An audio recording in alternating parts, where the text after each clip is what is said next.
Also important to examine the collaboration between Asian and Mexican TCOs. In particular, the Asian TCOs play a major role in the laundering of illicit drug proceeds on behalf of Mexican TCOs. Meanwhile, China has ceased all counter-drug cooperation with the United States, which raises serious concerns about the global effort to curb precursor chemicals from going to Mexico for the manufacturing of illicit fentanyl. Additionally, these criminal activities by TCOs extend well beyond drug smuggling and money laundering activities. TCOs are also involved in human trafficking, human smuggling, and a wide variety of other crimes. In fiscal year 2022, Homeland Security Investigations, or HSI, initiated over 1,300 criminal investigations related to sex trafficking and forced labor, resulting in more than 3,650 arrests and 630 convictions. We cannot allow these criminal networks to operate with impunity and endanger our homeland security and public safety. We must explore all tools at our disposal to detect, disrupt, and dismantle their operations and hold them accountable for their actions. As we face a growing crisis at the border, and as TCOs evolve, both in size and sophistication, it is more important than ever that we unequivocally support our dedicated Border Patrol, Homeland Security investigation agents, as well as our state and local law enforcement, as they work on the front lines to disrupt and dismantle the egregious operations of the TCOs. This afternoon, I'm pleased to say that we have a distinguished panel of expert witnesses to discuss the TCOs, the grave threat that they pose to our homeland, and to have a debate in front of the American public on the direction that we should go as a whole of government in order to put a stop to this scourge that is causing hundreds of thousands of deaths. I'd like to thank our witnesses for being with us this afternoon, and I look forward to this discussion on a critical topic.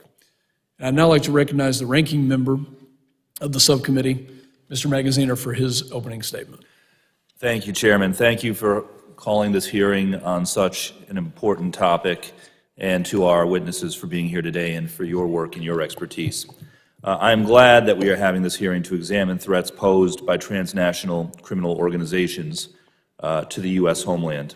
TCOs are broad-ranging, originate all over the globe, and engage in many forms of criminal activity, from drug and arms trafficking to human smuggling to cybercrime and illegal fishing and mining. And in carrying out criminal activity, TCOs are often violent, degrading the security and stability of the countries they have a presence in, harming and killing civilians of those countries, and threatening the national security of the United States. In our neighboring country of Mexico and in Central and South America, violent crime has steadily been on the rise at the hands of drug trafficking organizations. It has been estimated that between 40 and 65% of all homicides in Mexico are organized crime related, and it is possible that the percentage is higher, as it is well known that the cartels have threatened journalists and government officials in attempts to cover up the identities of homicide victims. Mexican citizens are unfortunately not alone in living in fear of extreme violence under TCOs. Guatemala, Honduras, and El Salvador have some of the highest homicide rates in the world, and women and girls are disproportionately affected by TCO violence. In response, Central Americans and Mexicans flee their homes to avoid the threat of violence and often travel to the U.S. border for safety. More than 2 million people are estimated to have left El Salvador, Guatemala, and Honduras from 2014 through 2022. Many, hoping to escape the violence in their home countries, end up facing danger and extortion from TCOs on their journey. TCOs are connected to migrant smugglers who will charge a fee before allowing the smugglers and migrants to pass through territories under their control. Streamlining asylum processing and allowing migrants to apply for legal protection before they get to our border is a smart policy that is good for our national security because it undermines the financial model of human traffickers and creates more order at our border and points of entry.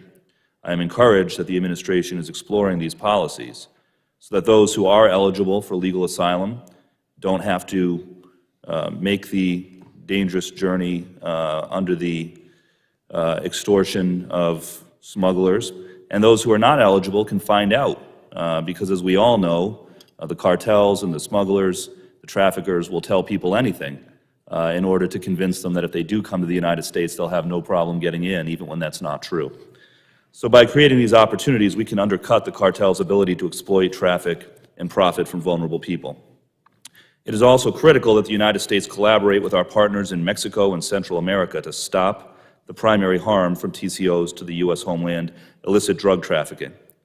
Mexican drug traffickers are the primary wholesalers of U.S.-bound cocaine from the major supply countries of Colombia, Peru, and Bolivia, and are also largely responsible for the procurement of fentanyl precursors from China and control the cross-border trafficking of fentanyl, a drug DEA Administrator Ann Milgram has declared the single deadliest drug threat our nation has ever encountered. As we hold today's hearing, we also need to focus on another source of the cartel's strength, the illegal export of guns from the United States across our southern border. ATF estimates that as many as 597,000 firearms are trafficked from the United States into Mexico each year. 597,000 each year. It is shameful, and it is fueling the cartel's violence, which only exacerbates the problems we face here at home. We cannot call ourselves fully committed to the fight against threats posed by transnational crime groups, particularly those operating in Mexico and Central America, until we act on illegal gun trafficking. So my hope for today's hearing, in addition to objectively examining the TCO threat landscape, is that we begin a discussion on how we in Congress can support the U.S. government's efforts to stifle cartel and all TCO activity. It is critical that we examine the efforts of the Department of Homeland Security, which through several components, including Homeland Security Investigations and the Office of Intelligence and Analysis, develop intelligence, interdict illicit money and goods, and investigate the TCOs. We must ensure that DHS has the resources and the authorities it needs to protect Americans from TCO violence. With that, once again, I thank the witnesses for being here, and I yield back. Thank you, Ranking Member Magaziner. Other members of the committee are reminded that opening statements may be submitted for the record. I am pleased to have a distinguished panel of witnesses before us today on this very important topic, and I ask that our witnesses please rise and raise their right hands.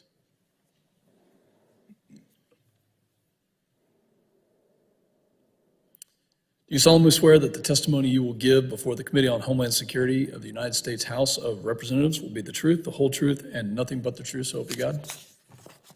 Thank you. You may be seated. Let the record reflect that the witnesses have answered in the affirmative. I'd now like to formally introduce our witnesses. Mr. Douglas Farah is the founder and president of IBI Consultants, a security consulting firm that specializes in field research studying security challenges and transnational organized crime in Latin America.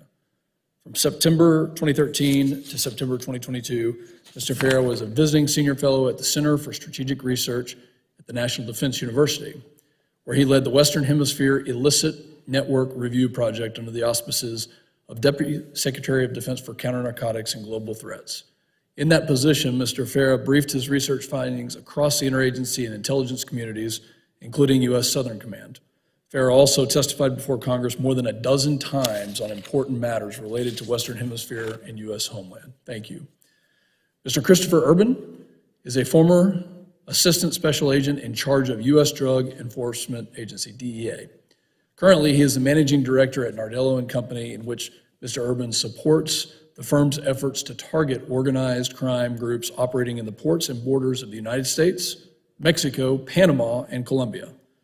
Mr. Urban started his career with DEA in 1996 as a special agent in the New York division.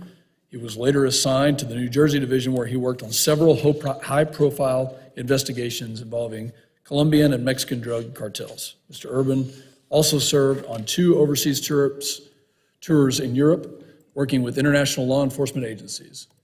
Mr. Urban's most recent position was Assistant Special Agent in charge of the Special Operations Division for Europe, Africa, the Middle East, and the Far East.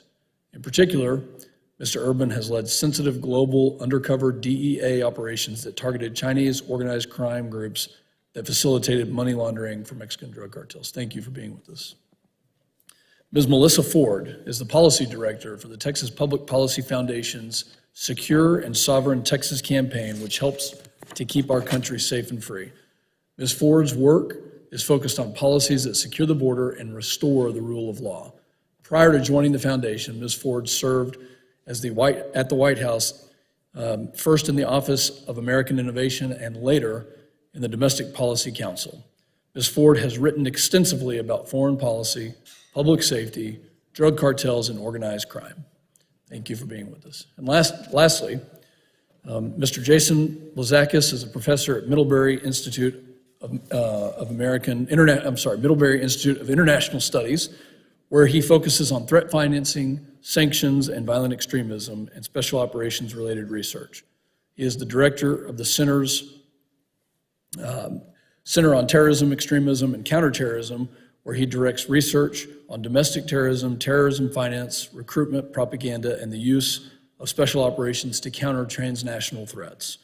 From 2008 to 2018, he served as the Director of Counterterrorism Finance and Designations Office, Bureau of Counterterrorism, U.S. Department of State. We'd like to welcome all of our witnesses and thank you for your professional experience. I know that you have submitted statements for the record. Some of those will exceed 5 minutes. In the interest of time, please summarize your statements to 5 minutes so that we can go along the committee lines here and ask questions. I now recognize Mr. Douglas Farah for your 5 minutes and an opening statement. Thank you, Chairman Pfluger and Ranking Member Magaziner and members of the subcommittee for the opportunity to be here today to talk about the issue of transnational criminal organizations and the threats they pose to the homeland. The multi-billion-dollar illicit economies in Latin America, centered on the cocaine trade but diversifying to new commodities and activities, are undergoing profound restructuring with long-term strategic repercussions for the United States and its allies in the hemisphere. New actors, new markets, and new products are driving fragmentation among traditional groups, consolidation of criminalized economies, and convergence among different actors that are driving instability and corruption. The growing ideologically agnostic criminalized authoritarian model is spreading across Latin America, with leaders staying in power through alliances with transnational criminal structures that render ideology almost meaningless. While the world of illicit economies and TCO structures are undergoing the seismic realignment across the hemisphere, many of our strategies to combat these threats remain rooted in the past. Much of the law enforcement and intelligence community analysis do not grasp the significant implications of state and governments that actively seek the participation of TCOs as part of their national strategic endeavors, often relying on old paradigms of ideologically driven actors, monoproduct cartel structures, and shared values of once friendly governments. Yet, as General Richardson, the commander of U.S. Southcom, recently stated, the Western Hemisphere is under assault from, quote, a host of cross-cutting transboundary challenges that directly threaten the homeland. Already, the staunch anti-U.S. bloc of countries led by Venezuela is ensconced in power, while deeply corrupt authoritarian governments in El Salvador, Guatemala, and Honduras are no longer viable partners for the United States. In Colombia, which has been the strongest partner of the United States for the past 3 decades, President Gustavo Petro campaigned on moving away from that alliance, and since taking office has consistently bolstered the Maduro regime in Venezuela. Most of Colombia's counter-narcotics efforts have been brought to a standstill by budget cuts, loss of experienced personnel, and a lack of political will. This leaves us with the very real possibility that the traditionally robust alliance of U.S. strategic partners in Latin America will be reduced to a handful of the smallest countries rather than regional economic and political leaders. Amid these changes, new actors such as Albanian organized crime, Turkish criminal groups, Libyan fixer groups, and Italian mafia groups are emerging as significant new players across the region, changing the dynamics of the traditional criminal economics and offering new paths to expand profits through product and market diversification. I and my colleagues at the International Coalition Against Illicit Economies in a spring 2023 policy brief identified several emerging threats that we believe need to be dealt with quickly. The first is the trafficking of natural resources, especially gold, that is a primary contributor to massive environmental degradation, health hazards, child labor, human trafficking, sexual slavery, and loss of state legitimacy. It also opens broad new avenues of almost untraceable money laundering that's being taken advantage of by criminalized states and criminal groups. The second is the diversification and expansion of the Cartel Jalisco Nueva Generación. Jalisco, in the past 3 years, has emerged as the most prominent cocaine trafficking organization in Latin America and is expanding its operation and corruptive influence in different parts of the world. A primary area of expansion is into the diversified economic portfolio of growing fake and counterfeit pharmaceuticals, a new multi-billion-dollar industry, as well as the fentanyl industry mentioned by the chairman and the ranking member. The second is the evolution of the MS-13 and the PCC gangs into transnational criminal organizations. Since the 1990s, the MS-13, or Mara Salvatrucha in Central America, and the PCC in Brazil have been identified primarily as street thugs known for their ruthless violence, flashy tattoos, neighborhood extortion rings, and cultural insularity.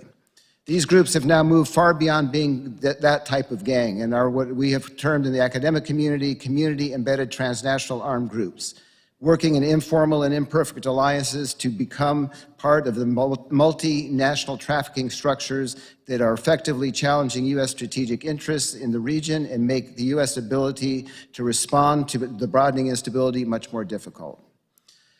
The third one that we identified is the emergence of new extra-regional criminal structures. As noted with the diversification of markets and products, the face of transnational organized crime in Latin America is growing much more diverse. Now there is a growing presence of Eastern European, Chinese, Turkish, Italian, Balkan syndicates, all vying for space across the transnational criminal world in the hemisphere, and this is most visible in the crisis in Ecuador. In conclusion, as illicit networks expand their territorial control, ecosystems of corruption, and political power, they are aided and abetted by extra-regional actors such as China, Russia, and Iran, who undercut the rule of law and directly challenge U.S. goals and initiatives across the hemisphere. As traditional transnational organized criminal groups form new alliances with non-state extra-regional networks and merge with regional criminal state actors, the United States is very likely facing an unprecedented loss of key allies and influence in the hemisphere. The United States has an underutilized toolbox that can be deployed to reverse these worrisome trends, but new policy initiatives backed by resources to carry them out must be deployed quickly, or the cost of these trends will be even higher. I thank you for your time. Thank you, Mr. Farah. I now recognize Mr. Urban for your opening statement. Chairman Pfluger, Ranking Member Magaziner, and distinguished members of this subcommittee, thank you for the opportunity to address you today on this important issue. I spent 24 years working for the DEA, where I worked as an agent as well as a supervisor to investigate and disrupt and dismantle significant transnational organized crime within the United States and around the world. During the last several years of my career with DEA, I worked in DEA's Special Operations Division, SOD, with an interagency group to target what we identified as a growing threat: the collaboration between Chinese and Mexican TCOs in the trafficking of fentanyl and in the money laundering activities associated with it. It's a development that I and others at SOD dedicated substantial efforts to understanding and addressing. And this may be relevant to the subcommittee's consideration as it seeks to address threats to the homeland posed by these TCOs. To understand how this collaboration works, it's important to understand how it developed in the past. Mexican cartels, including Sinaloa and CJNG, have long established control over territory in Mexico and access to supply and distribution chains extending into the United States. This dates from their trafficking time in cocaine and heroin and other drugs that are produced south of the U.S. border and moved into the United States for sale. The cartels used that control and access to move into the fentanyl marketplace as the source of supply for these deadly drugs. They became available primarily via precursor chemicals supplied by Chinese TCOs. This development presents an unprecedented challenge by itself. But there's another part of this growing relationship that helps fuel the success of fentanyl production and distribution: the growing role of Chinese organized crime that they have taken in the laundering of drug proceeds. The Mexican cartels, they launder these proceeds for the Mexican cartels in a way that's safer, quicker, and more profitable for the cartels. As reflected by the graphic in Exhibit 1 to my testimony that you have, here is how it works. Every day in the United States, Chinese money brokers pick up narcotics proceeds from the sales of fentanyl and other drugs such as cocaine and heroin in the form of bulk U.S. cash. A distribution gang, let's say in New York or any other city in the United States, that owes payment to the Mexican cartel delivers the bulk cash to the Chinese broker in the United States. That Chinese broker then sells the US dollars to Chinese customers who want to spend their money in the US acquiring real estate, paying for college tuition, gambling, or other investments. These Chinese customers pay in China for the cash they receive in the US. It doesn't cross borders. The proceeds in China are used to buy goods for export to Mexico or South America, where the goods are sold by the Chinese brokers located in Mexico to recoup their funds. Some of the proceeds are also used to pay for precursor chemicals that enable the cartels to produce more synthetic opioids bound for the United States. These Chinese brokers accomplish all this with a trusted electronic encryption communications network that allows this to happen instantly. It's called WeChat. While the threat posed by the collaboration between Chinese and Mexican TCOs is real and growing, more can be done to combat it. More investigative resources, such as translators, data scientists, and experienced targeting analysts, will enable law enforcement to have the tools needed to detect and investigate these networks where they operate. Both the Trump and Biden administrations have authorized the imposition of sanctions for participants in the global trade of fentanyl and synthetic opioids. Recent sanctions on Chinese brokers of precursor chemicals and Mexican suppliers of synthetic opioids are an encouraging development, but further investments in the sanctions program along the lines of the effective sanctions program targeting those involved in the Russian aggression against the Ukraine would help address this threat. In the private sector, where I now work for Nardello & Co., the global investigative firm, I'm also seeing greater awareness by the business community that needs to understand this emerging threat and develop the tools to address it. More investments in training and detection will facilitate private sector's organizations' compliance with anti-money laundering laws and help protect the integrity of our financial system, as well as reduce the flow of dangerous synthetic opioids in the United States. Congress can also play a vital role by providing resources, incentives, and the authority for the government and the private sector to work together to combat this threat. Thank you for the opportunity to speak with you today about this important issue. Thank you, Mr. Urban. I now recognize Mrs. Ford for your opening statement of 5 minutes. Chairman Pfluger, Ranking Member Magaziners, and members of the subcommittee, thank you for the opportunity to testify today. My name is Melissa Ford Maldonado, and I'm a policy director at the Texas Public Policy Foundation, a nonprofit and nonpartisan research institute. We're based in Austin, Texas, but I'm originally from Bolivia. My work focuses on the relationship between the US and Mexico, and I've done extensive research on Mexican drug cartels and why they pose a huge threat to the US and Texas. What I've learned is that cartels have complete control over the southern side of the border that the US recently labeled the deadliest land the border that the UN recently labeled the deadliest land crossing in the world. There are record numbers of people dying while attempting to cross in the worst conditions possible, and this is all being orchestrated by cartels. People who've lived and worked on the border for decades are saying that they've never seen tragedies of this magnitude. Officials in Eagle Pass are having to keep a refrigerated truck to hold the bodies of migrants that are drowning in the Rio Grande. And across the river in Piedras Negras, families often report seeing bodies floating under the bridge. Less than a year ago, a trailer with over 60 migrants locked inside was abandoned by a smuggler near San Antonio, and 53 of them died after being left in the heat. To cartels, these human beings are just commodities to be exploited and discarded. That's what cartels do. They prey on the vulnerable. Workers that aid migrants at the border estimate that most females encounter some sort of sexual assault on their way to the US. And they're also telling us that there's been a significant rise of sex trafficking cases involving children. But cartels won't stop. They're richer and they are bolder than ever, and they will continue to take advantage of our weak border to extend their operations into the US. The effect on Texans is just as heartbreaking. We've spoken to ranchers and homeowners who no longer feel safe in their homes, who can't walk around their property unarmed or let their children play outside because they've encountered armed smugglers on their land, breaking in, stealing, destroying their property, and many have had to move away because of this. Texas communities are also facing a growing number of high-speed car chases. In March, in Ozona, a 7-year-old girl named Amelia and her grandma were killed, along with 2 of the 11 migrants, due to a high-speed car chase that ended in a wreck.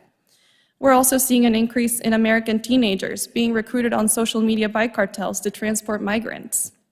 We saw it with a 15-year-old in Mission, then a 12-year-old and a 15-year-old in San Antonio, and then with a 15-year-old in El Paso as well. And DPS there in El Paso, when we were there a few weeks ago, told us that this is a daily occurrence for them, and sometimes they see multiple of these high-speed car chases in just one day. And another problem we're having is these officers are increasingly assaulted. 248 Border Patrol agents have been assaulted just this fiscal year. This is all having a huge impact in the quality of life of communities in Texas, but it's not just a Texas problem. Our entire country is feeling the effects of the deadliest drug crisis in history. Texas alone has seized 418 million lethal doses of fentanyl since 2021. To put that into perspective, that's enough to kill every man, woman, and child in America. One of the most disturbing parts of this is that the cartels are processing deadly amounts of fentanyl into pills made to look like any other prescription pill, but they're laced with fentanyl. One mother, Rebecca, shared in testimony how both her sons, Kyler and Caleb, 18 and 20, were killed by pain pills that were laced with fentanyl. Chairman Pfluger, Ranking Member Magaziner, and members of the subcommittee, I believe that cartels are the largest threat to the US right now. Texas is working really hard to fight them, but we need help. And this crisis is happening because the federal government has failed to do their job to secure the border and protect the people of Texas and the US. And I ask you to be realistic about what we're up against. We must face the fact that the border is already militarized from the southern side. Cartels control 30 to 40% of Mexico's territory right now, and there is extensive evidence of collusion between the state and the cartels. This is a new scenario that demands new solutions from policymakers like you, who need to understand that the Mexican state as a meaningful partner against cartels is a thing of the past. Therefore, I think we need to use every option on the table to fight back against them. Thank you for your time. I'm grateful for your leadership and ready to answer any questions. Thank you, Ms. Ford. The chair now recognizes Mr. Blazakis for his opening statement of 5 minutes. Good afternoon. Good afternoon, Chairman Pfluger, Ranking Member Magaziner, and distinguished members of the committee. Thank you for the opportunity to testify today. I request that my full written statement be put into the record.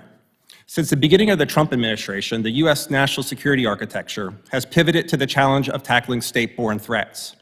While there is little question that Russia, China, and Iran pose significant threats to U.S. national security interests, we must not ignore the broad array of transnational actors that seek to harm the United States. This is why your hearing today is so important. It gives us a chance to examine the transnational threat landscape. Prior to joining the Middlebury Institute as a professor, I worked in the federal government for nearly 20 years. Of those years in government service, I worked across both Republican and Democratic administrations.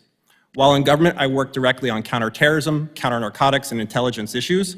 And these experiences of working in counterterrorism, law enforcement, and intelligence for the United States government really has influenced my views about which policy options are most suitable for countering terrorist groups and criminal organizations like drug cartels.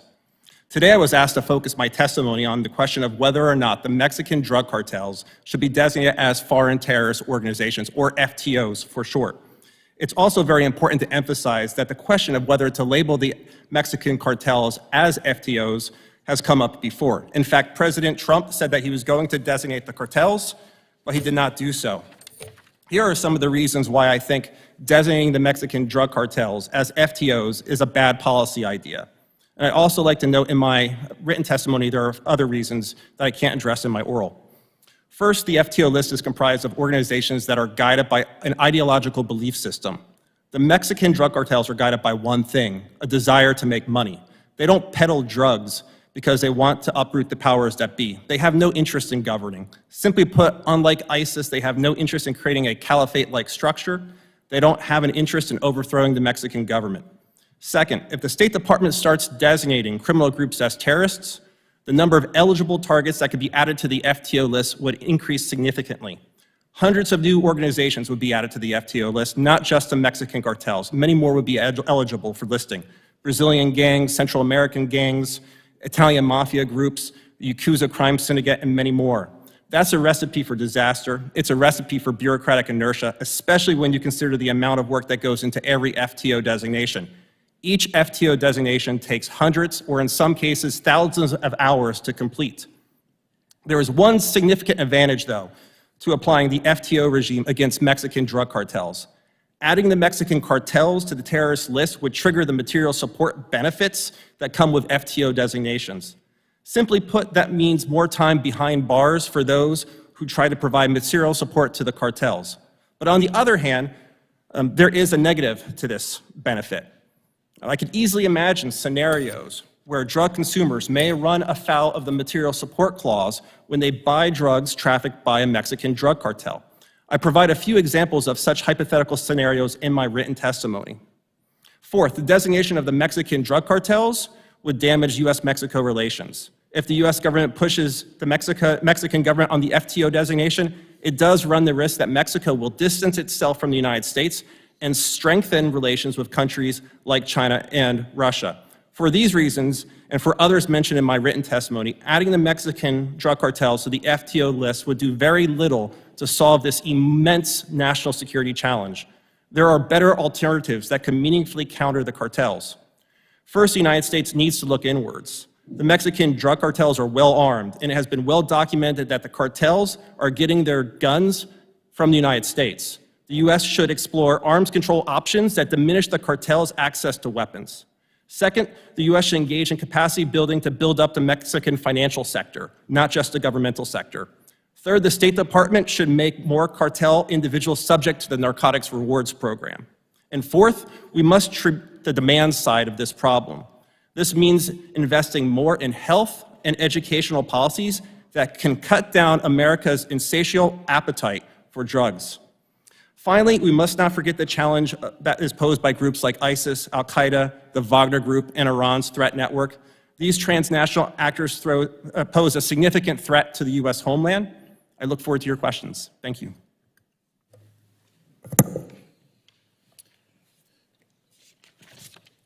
Thank you, Mr. Blazakis, for your statement, for all the witnesses' statements. Members will now be recognized by order of seniority for 5 minutes of questioning, and an additional round of questioning may be called after all members have been recognized. I now recognize myself for 5 minutes of questioning.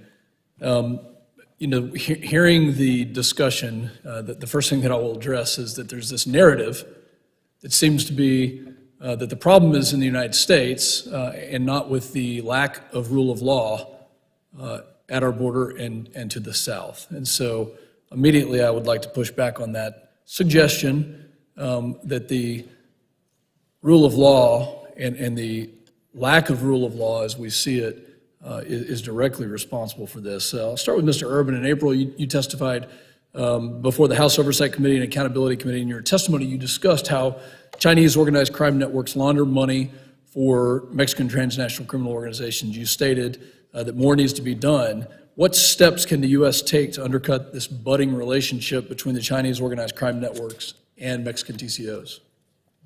So it's twofold. One is certainly on the government law enforcement side. There's an opportunity to leverage data that's judicially acquired by law enforcement. One component or an access point or a weakness of Chinese organized crime is that you can pull that data in and map the network out, identify the targets that the government should go after in terms of prosecution. So that's on the government side. Also on the government side, we've used the term whole of government approach in the past. What I mean by that is using specific authorities that the government has that we can leverage to impact the Chinese money laundering network. For example, sanctions. For example, pulling visas of identified Chinese money launderers that we decide we're not going to prosecute. There's a limited amount of resources to prosecute high-value targets and leadership. So that's on the government side. On the private sector side, I think training, I think enhanced compliance at banks, financial institutions, wire remitters. This is an evolving threat, so I think there needs to be essentially a partnership to some degree with government and the private sector where we provide the intelligence, not sensitive intelligence, but the information that will allow them to enhance their compliance programs to to impose what I call costs on Chinese money launderers, make it more difficult for them, whether again through government arrests and prosecutions or on the private sector side with compliance. Well, thank you, Mr. Urban. And I'm hearing that strength works best when dealing with these thugs. And Ms. Ford, I'll go to you. This narrative that illegal immigration from some of my counterparts on the other side of the aisle has absolutely nothing to do, the wide open porous borders has nothing to do with the rise of transnational criminal organizations, the trafficking of drugs, the trafficking of people. You mentioned the 53 tragic deaths in the tractor trailer south of San Antonio. What is illegal immigration and the surge, over 5 million since Biden took office, doing to allow the flow of drugs and trafficking of people into this country? Thank you, Chairman Pfluger. A lot of people do say that the problem with legal immigration is sometimes we use the cartels as a guise to go after illegal immigration, right? But I would say two things about that. The problem is not about immigration. This is about border security and national security. And I also think that if people care about migrants, they should realize that the most inhumane thing that we can do to them is let things run the course that they're continuing to run. They're being smuggled, they're being abused, they are often being killed at the border. So we need to crack down on the border and crack down on the people that are taking advantage of them if we want to do something about illegal immigration. Now, I also think that illegal immigration is posing a threat to what's happening because we're seeing numbers come in like they've never come in before. And we're seeing so much insecurity at the border, and that's taking away a lot of limited resources and attention that should be going towards protecting the homeland. Thank you very much. Mr. Farah, the evidence that links the Sinaloa cartel and Hezbollah has been well documented by the DOJ through arrests and indictments, and the relationship between the two organizations has fueled instability between Latin America and the Middle East for the last decade. Can you describe that relationship to us today? The Mexican cartels and Hezbollah have primarily a financial relationship that allows them to move money to designated terrorist organizations in the Middle East in exchange for access to ports and the import of illegal products or smuggled products or products that don't counterfeit products into our hemisphere. I think my work is primarily focused on the tri-border area of Paraguay, Argentina, and Brazil, where you see this network of now PCC, which is the main gang, with Hezbollah operatives and with Colombian and Mexican drug cartels moving into ever-expanding circles of collaboration, not out of ideology or religion, but simply out for the ability to profit. And when I talked about the new groups that are emerging in the hemisphere, it's this type of new specialization that comes in, this ability of Hezbollah to provide new things that the cartels didn't have before access to, new methodologies, et cetera. So I think that it's an economic relationship that is primarily going into different types of specialization, which is being harmful to the countries in place, as well as posing an increasing threat to the homeland. Thank you. My time has expired. I now recognize the gentleman from Rhode Island, the ranking member, Mr. Magaziner, for 5 minutes questioning. Thank you, Chairman. The reality is that because these TCO threats emanate from outside our border, because the violence, the taking advantage of people who are fleeing poverty, fleeing persecution, all originates or primarily originates in Central, South America and beyond. We need to work with our foreign partners in order to crack down on TCO violence. We have to do that. And some of those countries that we must work with are more reliable partners than others. That is the case. It has always been the case. But if we are truly going to get to the root causes of these threats, it requires multilateral coordination. So on that theme, Mr. Blazakis, you talk about building capacity in our partner countries in your written testimony. Can you expand on what the opportunities are in working with Mexico and our South and Central American allies to crack down on TCO activity? I would highlight one specific example from my written testimony.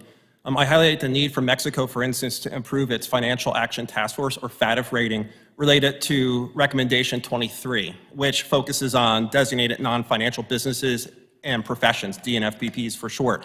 This area is especially important in Mexico and is one of many countries, really, that have struggled with trying to strengthen the designated non-financial business and professional sector.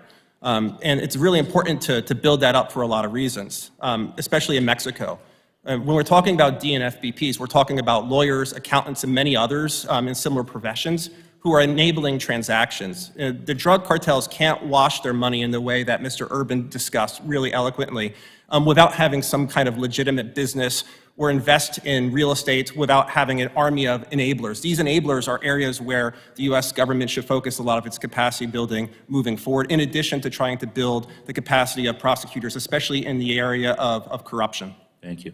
On a related note, Mr. Farah, I was struck by a portion of your written testimony. You wrote, Russia and China view Latin America as a key theater of great power competition and act accordingly. The U.S. must forego complacency and seek creative new engagements with its partners. Higher quality, more comprehensive, and more sustained engagement with the right communities will go far to strengthen democracy, civil society, and regional stability. Can you expand on that a bit? And in so doing, what can we do, what can we, the United States, do to motivate our foreign partners to be better partners and more effective partners in tracking down on TCO activity? Thank you. I think it's a challenging environment because we are now facing numerous governments that have, for example, the government of Argentina, which has declared itself as Russia's doorway to Latin America and has allowed China to come with nuclear programs, deep space stations, et cetera. So I think that there is more constrained space to operate with trusted partners. I think at the same time, the vast majority of folks in the military and in the law enforcement community prefer the United States as their first partner of choice. And I think that if you look in, we mapped this out for Southcom and others over time, the level of high-level visits by the Russian and Chinese is about 17 times the level of U.S. visits to Latin America. And I think what I told them at the time, if Russia can find the time in the middle of a war to send its foreign minister around, we should be able to do a little better. We have a huge disadvantage with Russia in that they have a small cadre of highly experienced ambassadors that rotate around the region, speak Spanish, are on Twitter all the time. We have major embassies sitting without ambassadors for, in the case of Chile, almost 3 years. Now we're going into Colombia, we're going into the second year. So I think that there are multiple relatively easy fixes to that engagement. And I think we also need to do a better job of helping to explain the threats to their own democracies and rule of law that the Russian and Chinese involvement bring, because they're directly tied to massive corruption and massive destruction of their own institutions. Thank you. And Mr. Blazakis, one final question. You know, there's a pattern that has developed at our hearings on the border where members of both parties talk about the importance of cracking down on human smuggling, cracking down on drug trafficking, but when it comes to trafficking guns, there's a often deafening silence on the other side of the aisle. Can you talk about why this aspect of TCO activity is so important and something that we need to address? Just as you mentioned in your opening testimony, you know, there is the illegal export of nearly 600,000 weapons going into Mexico. That's not insignificant. In many ways, it could be perceived as fueling this insurgency that's happening in Mexico that's taken so many civilians' lives in Mexico that Ms. Maldonado mentioned, and also the lives of Americans when the drugs come back into the United States. So in this case, we have to improve our border security going outbound. As just one example, and using technology, AI technology, especially could be one way to get at this challenge. All right, my time has expired. Thank you all. The gentleman's time has expired. The chair now recognizes the gentleman from North Carolina, Mr. Bishop, for 5 minutes questioning. Thank you, Mr. Chairman. Mr. Blazakis, is that how you say it, or Blazakis? Potato, potato. My grandmother would say Blazakis, I say Blazakis. Blazakis, thank you, sir. One point that you've made, you know, it's interesting, as I listen to the witnesses, I think it sounds like a very tough nut to crack.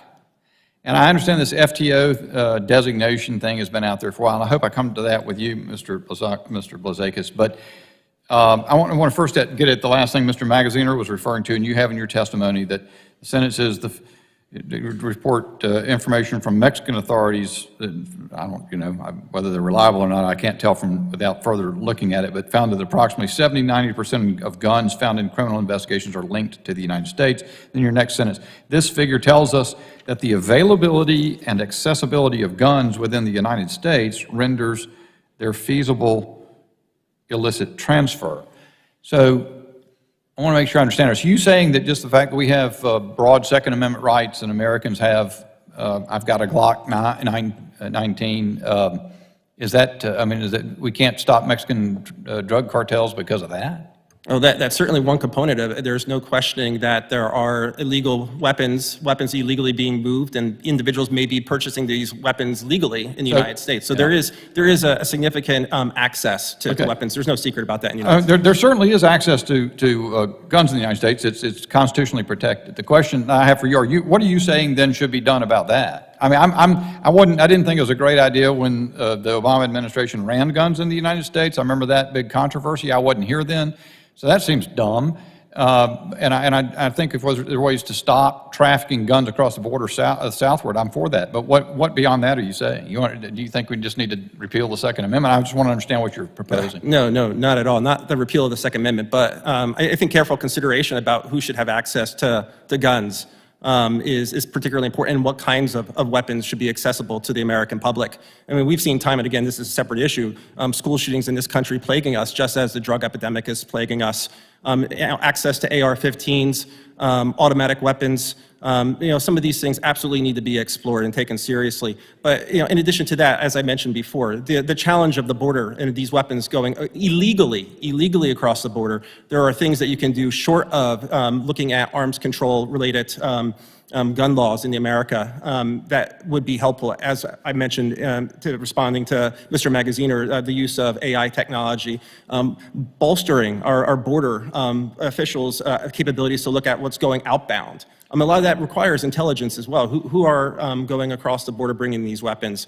And that's a thorny issue as well, constitutionally, in terms of the investigation of Americans here. So these are quite a few issues I would explore. Okay, I hope I'll have a chance to come back to you.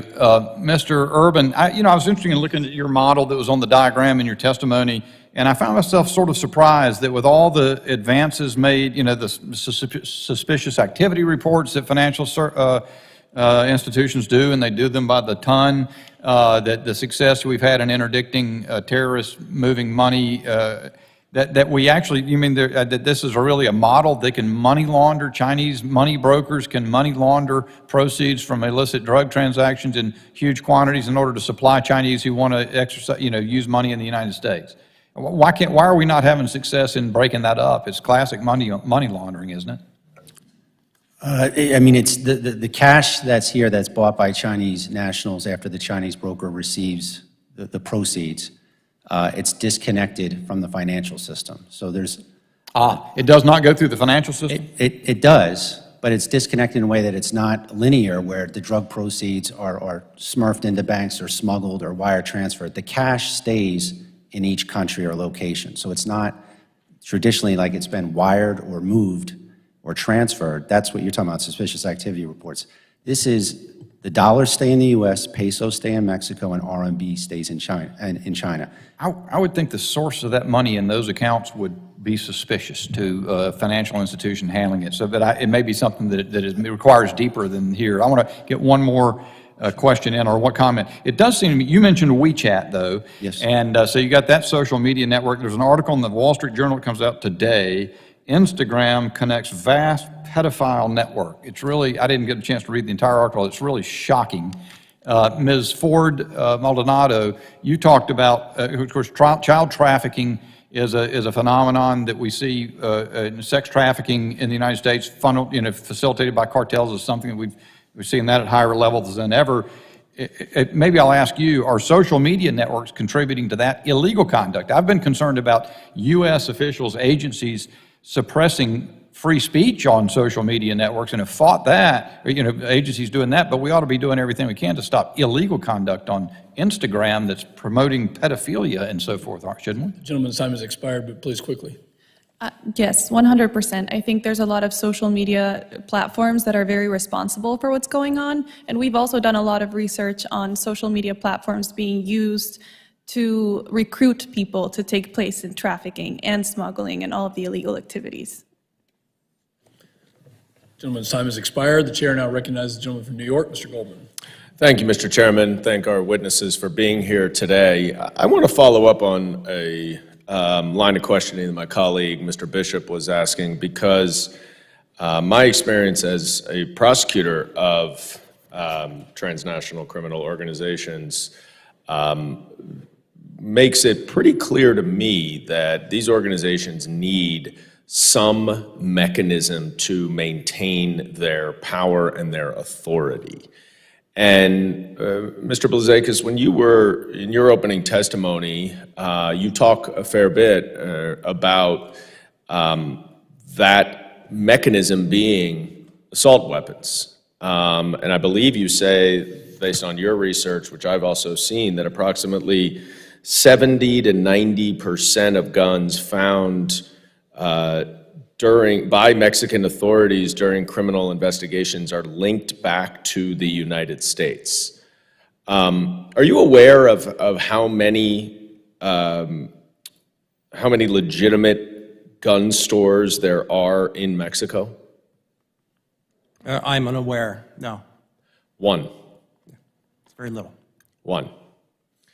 So there are nearly 500,000 guns that go across the border from the United States to Mexico illegally, as you point out. And Mr. Urban, I'm grateful for your service in the DEA, with whom I worked with many of your colleagues. What impact do you think that the cartels having access to assault weapons and other weapons of war has on their ability to control the border, to control human smuggling, to control the opioid and fentanyl trade? Well, certainly the access of weapons by the cartels, it's a paramilitary organization. Many of their former members are former members of the Mexican military, enables them to impose themselves in violence throughout the country and to determine how they want to smuggle drugs across the border. So the weapons obviously facilitate that. Right, and without those, weapons of war to maintain that control at the border, is it your experience, or based on your experience, would you believe that the Mexican government, with support from the United States and other countries, would be able to curtail the authority and power of the cartels? Is it concerns just weapons, or in general, a joint partnership or relationship to target the cartels? I'm trying to understand the impact of this influx of assault weapons from the United States to Mexico, especially to the cartels, how that impacts the Mexican government's ability to crack down on the cartels as well. Sure, them being well armed makes it difficult to control them. And would you say, and I'll turn to Ms. Ford Maldonado, the executive order signed by the president in 2021 lays out, Executive Order 14060 in December 2021 lays out objectives and mechanisms to fight these cartels and to fight the fentanyl trafficking. What's your sense of how that has been implemented and whether that has had a material impact on the cartels across the border? I think, unfortunately, the situation that we're seeing at the border is only getting worse and worse. And so something new needs to happen, and we need to address the new problems that we're facing. And I believe that every option should be on the table to fight these cartels, because they're not a small threat anymore. I think they're the largest criminal threat to the United States right now, and I think we should have every option on the table. Right now, we have a very strong, robust military, and they're employed in different missions around the world, which is honestly necessary. But our governance is threatened because we're not using the full force and weight of the United States to protect our own border and fight those that are coming in and basically declaring war against Americans. And so we should be... Well, I do think that, one of the things that we are talking about here, and I'm sorry to interrupt you, I'm about out of time, to the extent that my colleagues on the other side talk a lot about the control that the cartels have over the fentanyl trade, over human smuggling, we have to look at this outflow of American-made guns to the Mexican cartels, which give them the control at the border and the power to oversee these trafficking networks. And with that, I yield back. Gentleman's time has expired. The chair now recognizes the gentleman from New York, Mr. D'Esposito. Thank you, Mr. Chairman, and thank you to the panel for being here this afternoon and sharing your time with us. Since the Biden administration has taken office, encounters at our southwest border have hit record numbers. The latest statistics of monthly border encounters on our southwest border show that the number of encounters is 10 times more than they were in 2020. To reach and cross our southwest border, illegal immigrants often rely on smugglers and cartels working for TCOs. The FAA recently signed off on plans to open a migrant shelter in a warehouse at JFK International Airport, just blocks from my congressional district. Ms. Ford Maldonado, what sort of risks are associated with housing unvetted migrants at a major international airport? I can tell you that the problem is no longer just people coming in and looking for a better life. And I have a stat right here. In the last 26 months, we've seen 6 million total encounters from 171 different countries. And we've had 1.7 million total gotaways. So we don't even know what threat they're posing to our country. But I can tell you that it's not a victimless crime, right? The immigration that's going on. It's coming in, it's taking away from our resources that should be used to defend our country from all of these threats coming in. And in just the first 26 months of this administration, CBP has apprehended over 80,000 criminals at the border with the very few resources that are at the border right now. And what's especially scary about that is 90% of our border resources aren't even on the front lines. And so I think that among the 80,000 criminals, if you think about it, there were murderers, there were rapists, pedophiles, gang members. There's even a term, angel families, for all the people that have lost their sons, their daughters, their family members to crime coming in from illegal immigration because we don't have control over our borders. So I think it's a massive threat. I think we need to get it into control. I think we've handed complete operational control of the border to the cartels. And we have no idea what else is coming in. I agree. And, not only is it a failure of the administration, it's a failure of our Secretary of Homeland Security, it's a failure of the American people, but it's also a failure of those seeking the American dream. I've always said that I support people coming into this country, but coming through the front door. And nobody comes to this country for a better way of life because they want to be stored in a vacant building at JFK Airport. TCOs are decentralized and depend on multiple illicit businesses, support from adversarial and lawless nation states, and work together with other TCOs. Human traffickers use new technologies such as cryptocurrencies to hide and obscure payments while trafficking these humans coming across our southern border. The first question is, what techniques have law enforcement used to keep up with the evolving networks and techniques that are employed to traffic humans covertly? I'll leave that to anybody.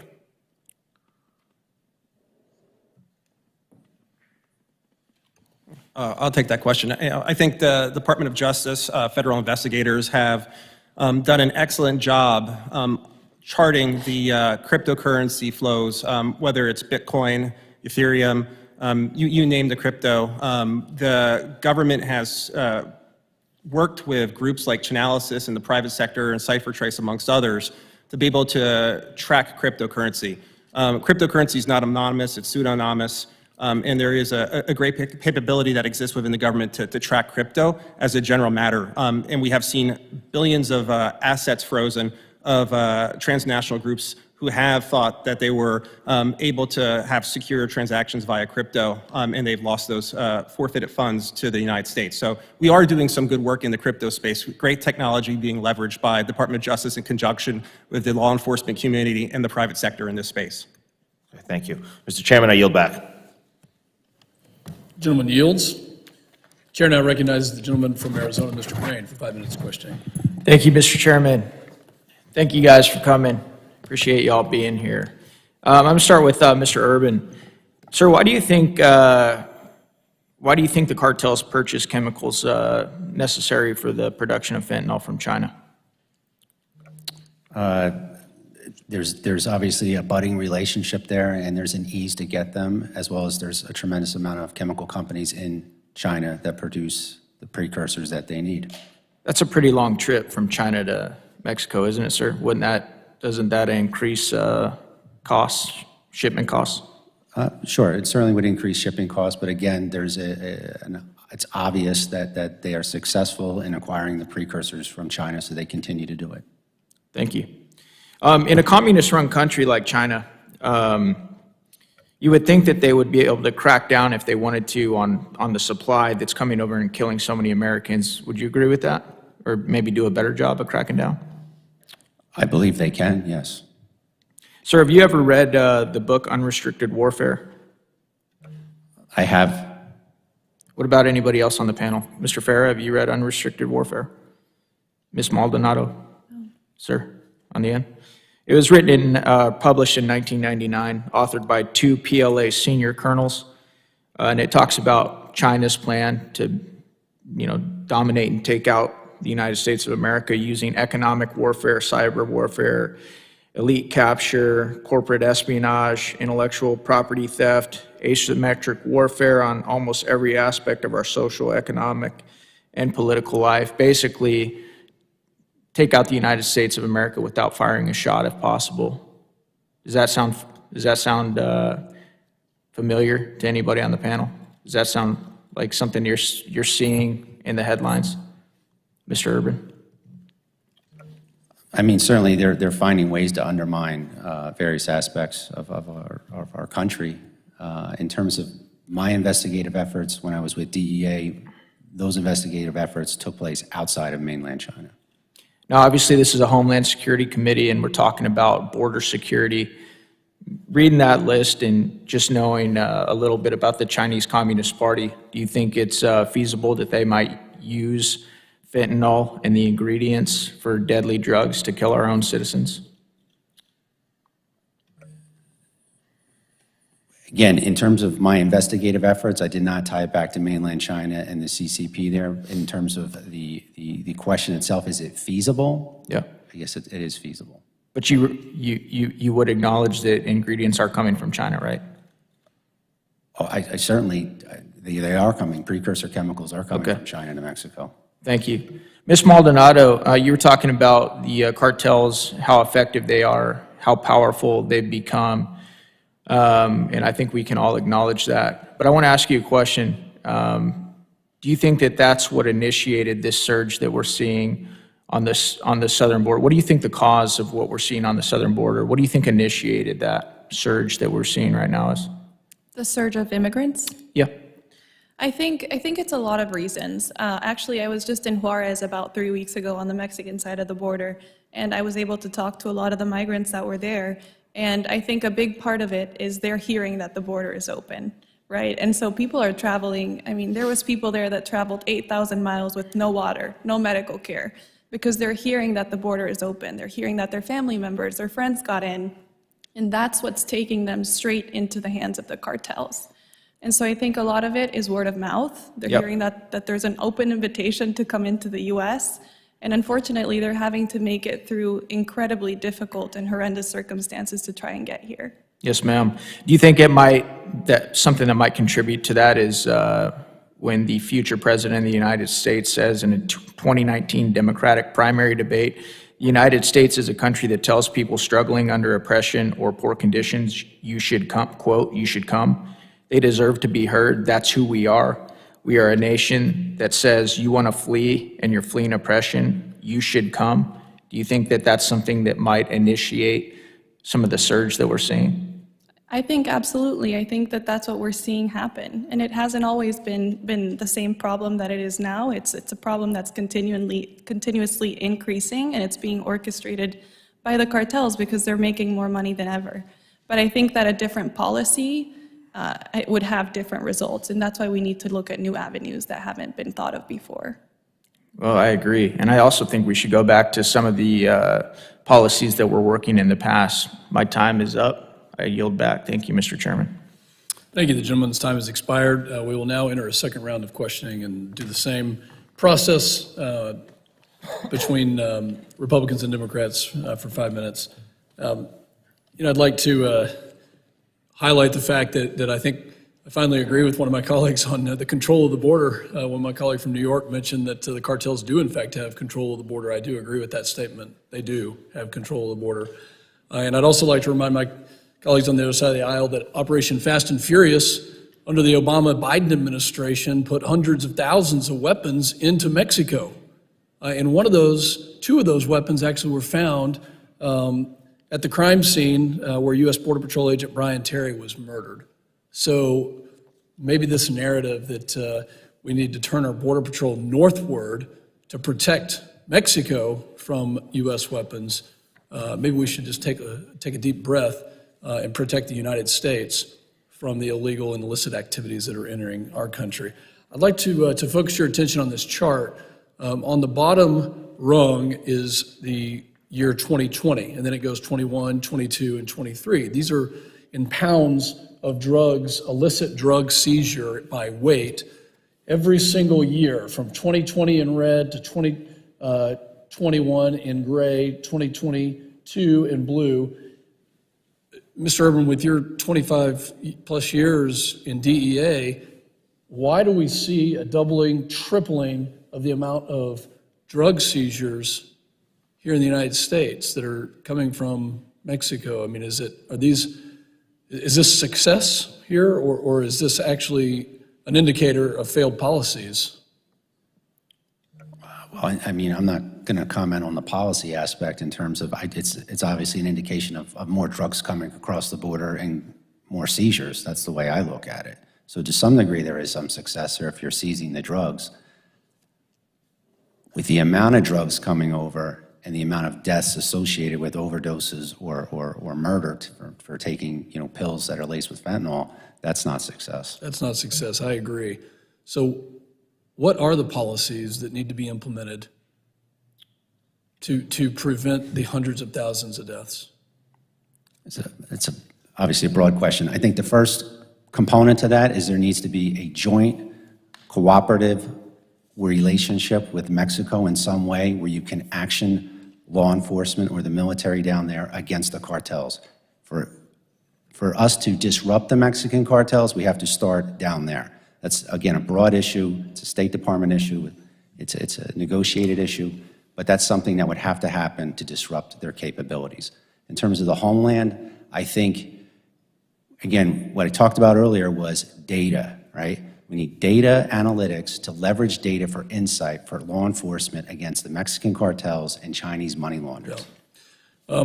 You have all mentioned working with the Mexican government. Mr. Farah, do you see this administration doing anything to have accountability or relationships with the Mexican government to push back?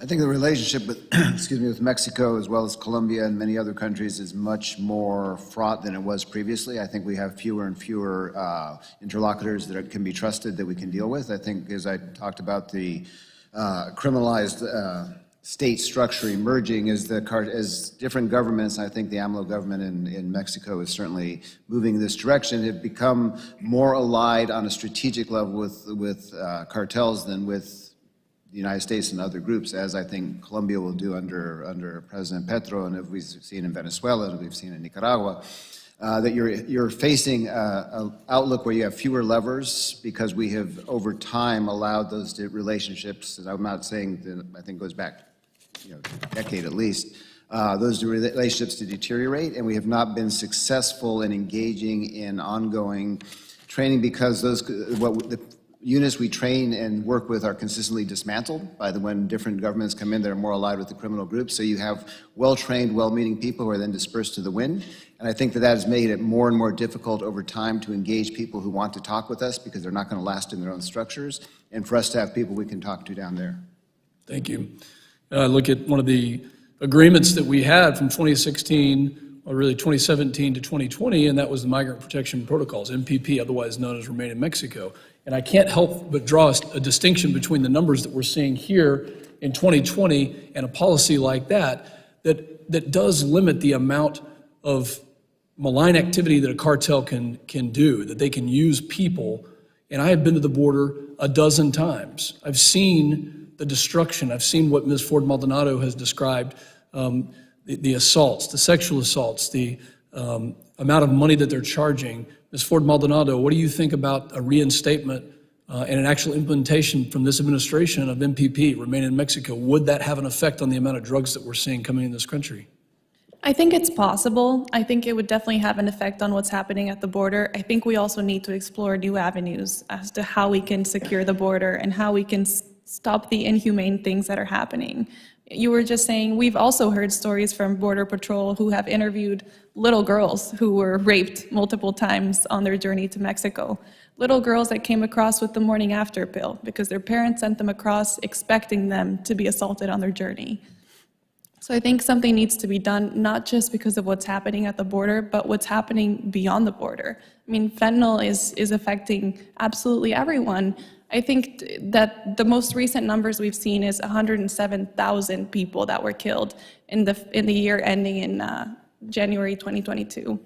That's 9,000 people every 30 days. That is the equivalent of a fully loaded 747 crashing into a mountain every single day of people that are dying because of this. Tragic. And thank you for your testimony. My time has expired. I recognize the gentleman from Rhode Island, Mr. Magaziner.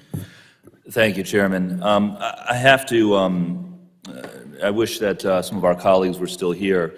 On this discussion about guns illegally trafficked across the southern border to the cartels, there are solutions here, and they don't need to be partisan solutions. I wish our colleagues were here for this conversation, but, you know, listen, I know that our colleagues across the aisle are not going to support an assault weapons ban, are not going to support a high-capacity magazine ban. I support those things. They don't.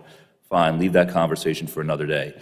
As Mr. Blazakis said, the issue here is firearms often being purchased legally and then trafficked to the cartels illegally. And there are things that we can do to crack down on that, like universal background checks, closing the gun show loophole so that when a gun is sold to an individual, wherever they are, in whatever setting, there is a criminal background check to make sure that that firearm is not being sold to somebody with a record that suggests that they can't be trusted with it.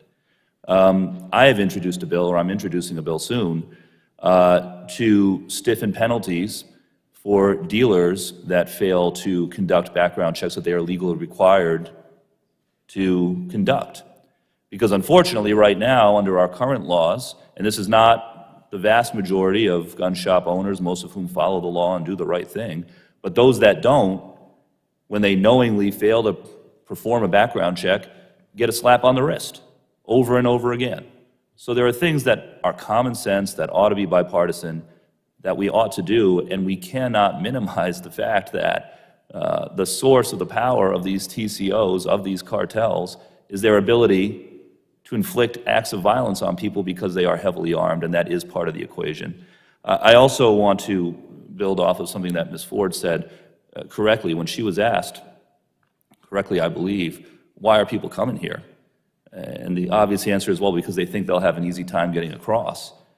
One of the reasons that they think they have an easy time getting across is because the cartels and the traffickers are lying to them and telling them that U.S. asylum laws will let anybody come across and you have an easy time getting asylum, getting a green card, whatever the case may be.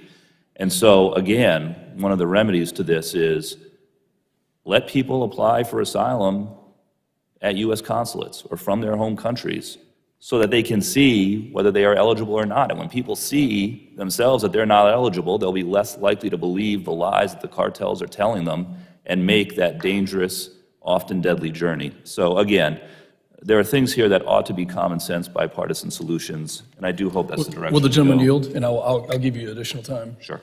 Is that not currently happening, where you can apply for asylum at U.S. consulates? Is that not the standard I protocol? mean, my understanding is that the legislation that the House just passed restricts the ability of people to use the CBP One app to get applications to have their asylum claims considered, that the number of places in other countries where people can apply for asylum in person is limited. And again, I think under the current administration, some of those policies are changing. I think that's a positive thing. But I do think that needs to be part of the conversation. We need to make it harder for the cartels to lie to people about their eligibility. Yeah, I think we need to check that, you know, the specificity of that particular asylum when you're seeking asylum and doing it in another country, I think is pretty much standard protocol that happens, and I'm not sure that the law has been changed to reflect any difference. You still have 2 minutes left, so I yield back. All right, thank you. All right, switching gears here. We've focused most of our attention today on Mexican, Central American, South American TCOs, and rightfully so, because I think we all are in agreement that those are the TCOs that pose the most immediate risks to the homeland and to our citizens. But there are other groups out there, some of which are operating in the United States that are dangerous, and I believe Mr. Farah and others have mentioned them. ISIS, the Iranian Transnational network. Can we just, and I'll open it up to any of you with my last couple of minutes here, would anyone like to spend a little more time highlighting the risks posed by some of those organizations and what we as policymakers should do to crack down on them? Well, I think one of the real issues that we're seeing across the region is not just the traditional, like Hezbollah threat network, Iranian threat network, is the Albanian mafia is now there. There are multiple parts of the Italian mafia structures now plugging in because the cocaine market's shifting while our synthetic market here is rising. So the cocaine market in Europe and Russia, former Soviet republics, is much more lucrative than it is in the United States. And our cocaine consumption has been down while our synthetic consumption has been way up. So I think that there are numerous new types of violence being introduced, numerous new types of money laundering being introduced, numerous new types of trafficking structures are being introduced that introduce these groups that have been in this hemisphere to a whole new set of African, European, Asian, and former Soviet Republic structures that allow everyone to make a lot more money and make it much more difficult for us to crack down. There's one case I'm sure Mr. Urban's familiar with, the case of the Guyane, which is a ship that ended up being busted in Philadelphia with 17 tons. That was those are Eastern European crews loading off the coast of Chile, passing through with a different group that switched the loaded the cocaine in the Panama Canal, and moved to Philadelphia. It was all external actors in a 17-ton cocaine shipment, of which was busted almost by luck in Philadelphia. So I think that's the issue. Yeah. Would anyone else like to weigh in on any other TCOs that we should be focused on as well as a committee? And again, ISIS, Iran. Yeah. Mr. Blazakis. No, go ahead. I'll just say on the ISIS front, I think it's particularly important that we keep our eye on Afghanistan. We've had multiple senior officials within the Biden administration speak with great alarm regarding a possible resurgence of the so-called ISIS Khorasan province in Afghanistan, so much to the point where the administration said that they worry about that group having an external operations capability within 6 months, and that statement was from a senior Department of Defense official about 3 months ago. So I think it's particularly important that we continue to invest some level of resources as it relates to tracking ISIS Khorasan in Afghanistan, especially. Thank you all. Gentleman's time has expired. The chair now recognizes the gentlelady from Nevada, Ms. Titus, for her questioning. Thank you very much. I'd like to talk about an issue that maybe many people don't think of as connected to Homeland Security, but it's becoming more and more entwined with some of the issues that we have internationally, and it's affecting major metropolitan areas, especially a district like mine, which is Las Vegas, and that's organized retail crime. We've seen that that involves targeted, large-scale organized theft. It's run through international criminal networks. I think the Department of Homeland Security Investigations Unit issued a report saying the average American family will pay more than $500 annually in additional costs due to the impact of organized retail crime, which is being used to finance ongoing illicit operations like human trafficking and drug trafficking. There was another DHS report that noted organized retail crime is leading to more brazen, more violent attacks in retail stores throughout the country, and many of the criminal rings orchestrating these thefts are also involved in other serious activities. So I wonder, it's an incredibly complex issue, but can you make some suggestions of how we can better address it with more interaction across government agencies or with different levels of government? Anybody?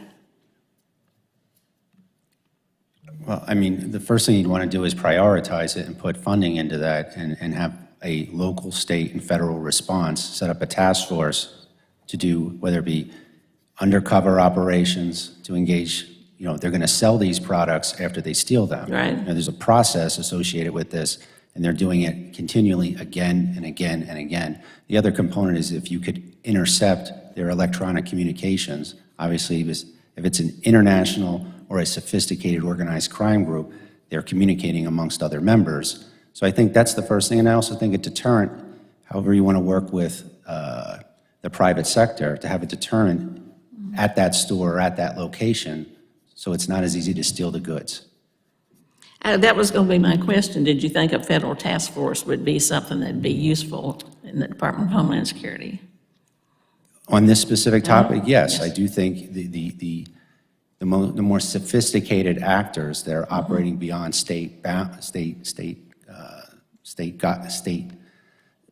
state to state, they're doing it in multiple states. I think a federal task force would be the answer, again, encompassing state and local resources and expertise. I've got a bill, and it's bicameral, bipartisan, called Combating Organized Retail Crime, to give more resources to Homeland Security to go after this. So we should look at having a task force as part of those resources. I've had task forces that I've supervised, and if you have proper leadership and resources, they can do amazing things. So I think the threat that you're discussing and you're talking about, that would be a solution with properly resourced up. Thank you. Maybe we could look at that, Mr. Chairman, Mr. Ranking Member. Anybody else want to comment on that? They're stealing everything from eyelashes to power saws, and reselling it, and then that money goes into other nefarious operations. Well, then let me ask you another question. This goes back to Mr. Goldman's talk about guns, that U.S. guns go to Mexico, and that's where they're used in the involvement of a lot of crime. Mr. Blazakis, could you address how we could work better with Mexico to address this issue?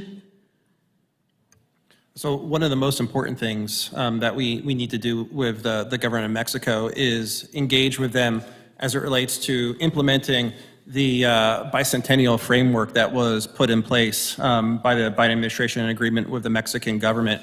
And on this front, it's still early days, but in particular, there are three pillars where I think it's particularly important to spend our time. That is in the area of jointly working on a challenge of public health related issues, which obviously is an impact that comes from the cartel work. Doing more in the area of shoring up the border, particularly in the context of using technology. I'm not a believer of building walls and moats. I think that's, from times in the past, it didn't help the Chinese particularly when it comes to the creation of the Great Wall of China. It's certainly not going to work in a contemporaneous time that we live in today.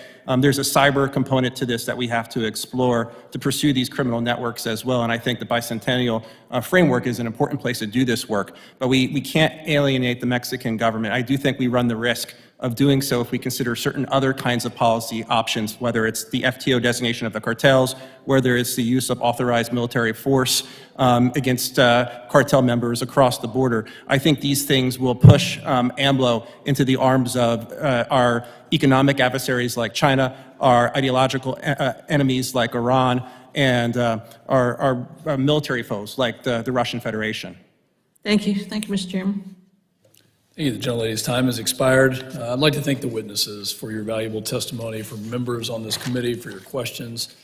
And just to close with a couple of thoughts. I think you heard members on both sides of the aisle asking very similar questions. We may disagree on a couple of tactical points, but on the strategic problem that we have right now, the fact that fentanyl, the trafficking of the opioids, the problem that we see in the United States is massive, and it's tragic.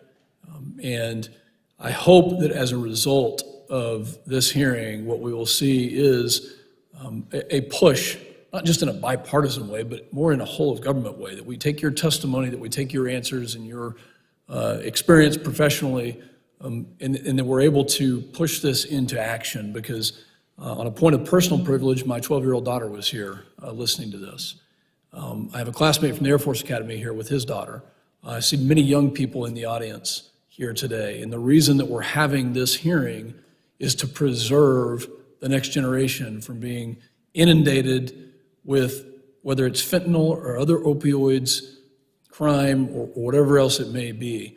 And I hope that the work on this subcommittee will really get at the heart of this, that our country can come together in a way that we can lower those numbers. And whatever the cause may be, this is not, it should not be a partisan solution. It should be a bipartisan, bicameral, as Ms. Titus mentioned in her bill, solution to get after this and to see our communities safe. The members of the subcommittee may have additional questions for the witnesses, and we would appreciate and ask the witnesses to respond to these in writing. Pursuant to the Committee Rule 7 Delta, the hearing record will be open for the next 10 days. Without objection, the subcommittee stands adjourned.